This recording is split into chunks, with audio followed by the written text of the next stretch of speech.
Life has only three parts: the past, present, and future.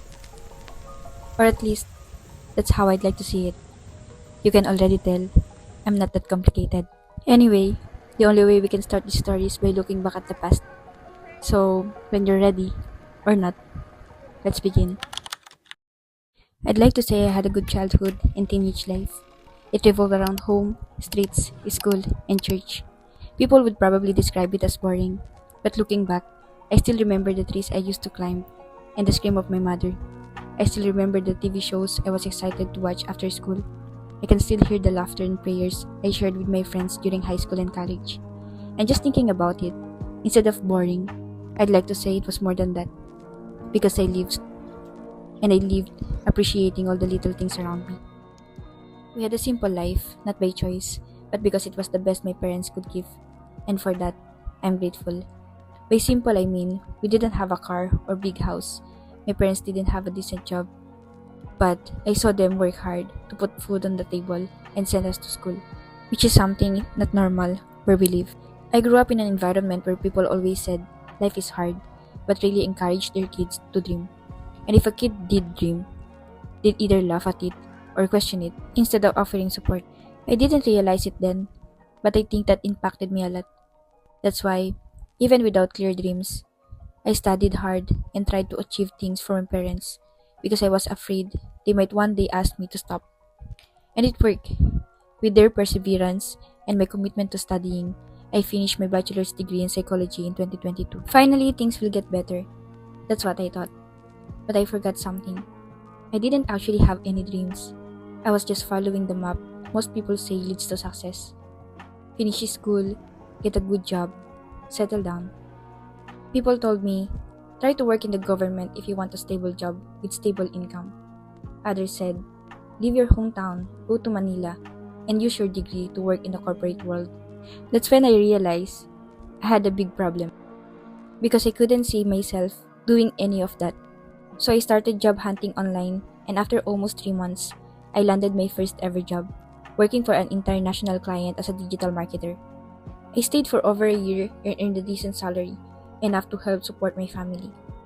It was a good job, but I experienced burnout. I wasn't happy. So I decided to hike Mount Pulag, thinking maybe I just needed a break. And here's the plot twist. Hiking Mount Pulag was my turning point. It made me realize I was seeking adventure.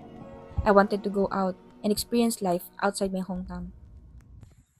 That's when I finally responded to a friend who had been encouraging me to apply to Life Project for Youth for months. It's a mission I had been curious about since I heard about it, but I couldn't apply before because I was running for SK chairman in our barangay, hoping to implement projects for the youth. Unfortunately, I lost, but in the end, I'm grateful because I had no more reason to stay in my hometown.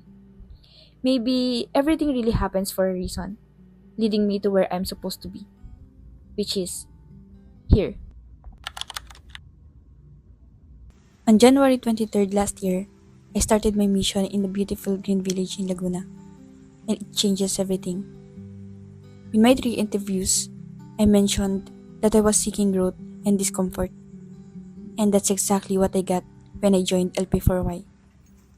The journey was filled with first times, joy, love, fulfillment, learnings, and new discoveries about the world, people, and myself.